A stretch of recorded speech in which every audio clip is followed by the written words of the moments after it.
เจ้าหน้าที่ปกส.แขวงบริคำไซบุกเข้าม่างกลุ่มแก๊งอาชญากรรมทางโทรคมหรือว่าแก๊งสแกมเมอร์จำนวน130คนในนั้นมีหญิง61คนซึ่งพบว่าเป็นคนไทยส่วนใหญ่ Time to shareสวัสดีท่านผู้ชมกลับมาพบกับรายการทำทูแสสลับหัวข้อข่าวที่เราอยากจะนำเสนอในวันนี้ก็คือเกี่ยวข้องกับสแกมเมอร์คือเก่าช่วงนี้สแกมเมอร์ชาวไทยเขามาตั้งฐานในประเทศลาวเขาค่อนข้างที่จะลายทั้งแม้นว่าจะมีการบุกจับรายวันแต่ก็ยังบ่หมดเนาะเพราะว่าช่วงนี้ก็จะส่งสแกมเมอร์ชาวไทยกับประเทศไทยค่อนข้างที่จะลายแบบเรียนวันก็คือเจ้าหน้าที่ปกส.แขวงบริคำไซบุกเข้าม่างกลุ่มแก๊งอาชญากรรมทางโทรคมหรือว่าสแกมเมอร์สามารถจับได้จำนวน130คนในนั้นมีเพศหญิง61คนซึ่งพบเป็นคนไทยเป็นส่วนใหญ่ภัยข่มขู่จากแก๊งสแกมเมอร์หรือว่าอาชญากรรมทางโทรคมได้ขยายตัวอย่างว่องไวและก็กลายเป็นหนึ่งในภัยคุกคามที่ร้ายแรงที่สุดต่อกับความมั่นคงเศรษฐกิจวัฒนธรรมสังคมในทั่วโลกรวมทั้งประเทศลาวภายใต้การนำพาของพรรคและรัฐบาลของสปป.ลาวได้รับรู้ถึงความอันตรายที่ร้ายแรงของภัยดังกล่าวและก็ได้ดำเนินการแก้ไขอย่างจริงจังในการป้องกันและก็ต้านสกัดกั้นและก็แก้ไขต่อกับกลุ่มแก๊งก่ออาชญากรรมทางโทรคมโดยเฉพาะกระทรวงป้องกันความสงบก็คือเจ้าหน้าที่วิสาสะเพาะทุกภาคส่วนได้เอาใจใส่ในการติดตามกฎการและก็สกัดกั้นกลุ่มแก๊งอาชญากรรมทางโทรคมหรือว่าแก๊งสแกมเมอร์ที่เคลื่อนไหวผิดกฎหมายอยู่สปป.ลาวภายหลังได้รับทิศชี้นำจากคณะภาคคณะบัญชาการปกส.แขวงบริคำไซในวันที่19พฤษภาคม2026ที่ผ่านมา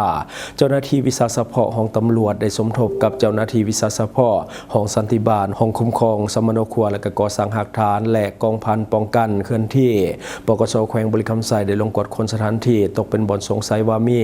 การเคลื่อนไหวก่ออาชญากรรมทางโทรคมหรือว่าแก๊งสแกมเมอร์อยู่ตัวแทนจำหน่ายหวยและกบันพักและโรงแรมจำนวน4แห่งอยู่เมืองปากสันแขวงบริคำไซ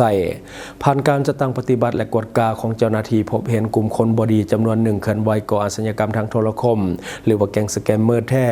เจ้าหน้าที่วิสาสะเพาะกองบัญชาการปกส.แขวงบริคำไซ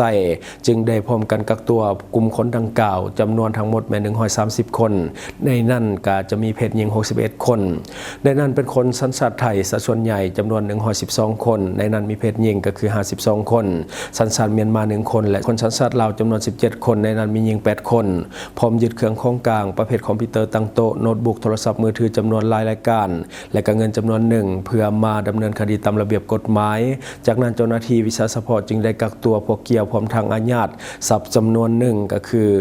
ไว้เพื่อเป็นหลักฐานและก็ดำเนินการสืบสวนสอบสวนพวกเกี่ยวตามระเบียบกฎหมายอย่างเข้มงวดปัจจุบันคดีดังกล่าวยังอยู่ในขั้นตอนของการสืบสวนสอบสวนหากลุ่มแก๊งผักพวกร่วมขบวนการมาดำเนินการตามระเบียบกฎหมายในขั้นต่อไปอย่างเข้มงวดส่วนทางตัวแทนจำหน่ายหวยบันพักโรงแรมและเจ้าหน้าที่ได้ศึกษาอบรมกล่าวเตือนและก็เหตุบทบันทึกหากพวกเกี่ยวยังอำนวยความสะดวกให้กับกลุ่มแก๊งอาชญากรรมทางโทรคมหรือว่ากลุ่มคนบดีให้เขามาพักเศร้าและก็เคลื่อนไหวผิดกฎหมายทางเจ้าหน้าที่จะได้ดำเนินคดีต่อกับพวกเกี่ยวตามระเบียบกฎหมายต่อไปต่อกับเหตุการณ์ดังกล่าวเจ้าหน้าที่กองบัญชาการปกส.แขวงบริคำไซจึงได้เรียกร้องมายังพ่อแม่ประชาชนและก็ทุกภาคส่วนในสังคมที่นำใส่สื่อสังคมออนไลน์ให้มีสติระวังตัวเพื่อบ่ให้ตกเป็นเหยื่อของกลุ่มแก๊งดังกล่าวเป็นต้นแม้นการชักชวนลงทุนและก็มีผลกำไรสูงเกินจริงการเล่นเกมออนไลน์การลงทะเบียนเบอร์โทรศัพท์และก็รูปแบบสื่ออื่นๆเรียกร้องมายังทุกภาคส่วนในสังคมให้มีส่วนร่วมประกอบส่วนเขาในการต้านสกัดกั้นปัญหาดังกล่าวหากพบเห็นบ่อนรีสอร์ทของกลุ่มคนดังกล่าวให้รายงานต่อเจ้าหน้าที่ภาคส่วนที่เกี่ยวข้องเพื่อพร้อมกันสกัดกั้นและก็ต้านเนใส่เหตุให้สังคมมีความสงบและก็มีความเป็นระเบียบเรียบร้อยนำกันด้วยเนาะอันนี้ก็คือเรื่องเล่าของข่าวที่ว่าเกิดขึ้นอยู่แขวงบริคำไซ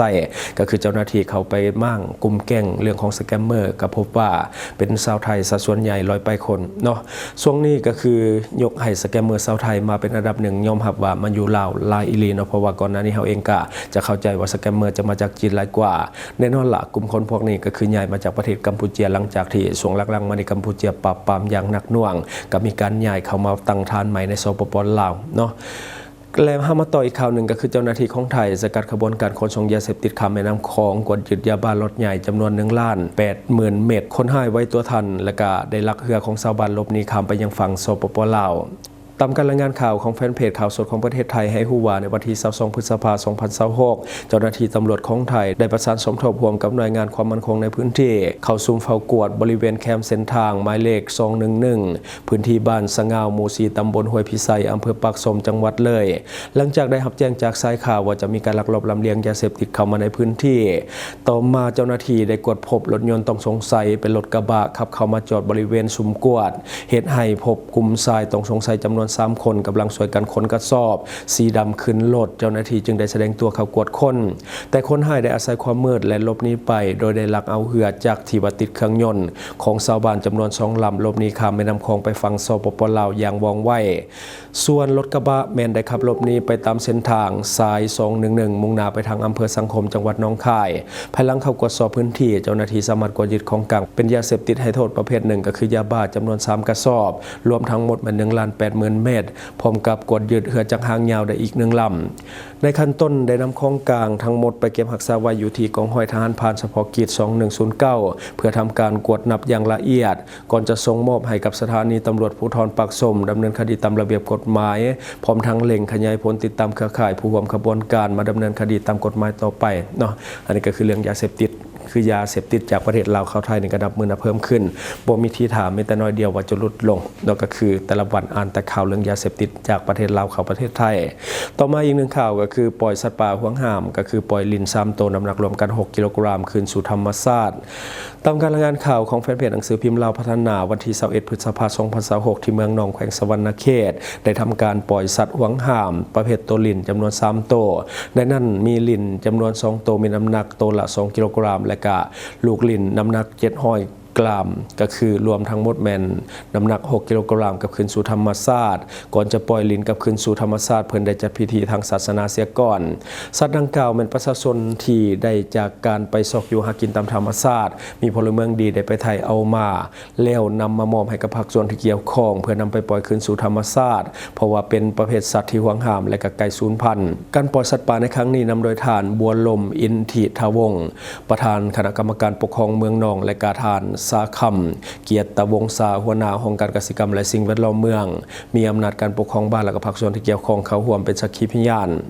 อันนี้ก็คือ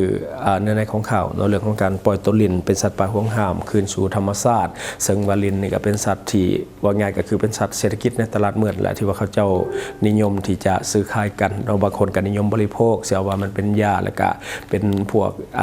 สารกระตุ้นทางกายให้ฟิตให้ปังขึ้นมาแบบนี้นะเป็นความเชื่อโดยเฉพาะคนที่ว่ามีเชื้อสายทางจีนหน่อยนึงเนาะในช่วง2-3 วันก่อนได้มีการประกาศขายลิงผ่านโซเชียลมีเดียซึ่งว่ามันเป็นสิ่งที่ผิดกฎหมายและก็มีโทษทางอาญาเนาะอยากให้ภาคส่วนที่เกี่ยวข้องเข้าไปตรวจสอบเบิ่งจงช่วยกันสกัดกั้นและก็ต้านการฆ่าสัตว์ป่าห่วงห้ามและก็ไก่สูญพันธุ์เพราะว่าถ้าเฮาบ่ช่วยกันนี่รับรองเลยว่ามันสูญพันธุ์อย่างแน่นอนเนาะอันนี้ก็คือสิ่งที่เฮาเก็บมาเล่าสู่ฟังหวังว่าท่านจะได้รับสาระดีๆสำหรับท่านที่ว่าเบิ่งรายการเฮาอยู่คิดเห็นจะได้กับสิ่งที่ว่านำเสนอไปก็อย่าลืมฝากไว้ภายใต้คอมเมนต์ของเฮาและข้าพเจ้าจะเข้าไปอ่านด้วยตนเองขอขอบใจช่องทางที่คุณสามารถรับชมข่าวสารจาก Time to Share Studio Fanpage Time to Share Laos YouTube Time to Share TikTok Time to Share Laos Facebook สิงห์ดาราสายลินอยู่เมืองลาวใช้แต่เงินกีบลาวและส่งเสริมผลิตภัณฑ์ภายในเพื่อลดพรการนำเข้าสินค้าและแก้ปัญหาเงินตา Subscribe for more video.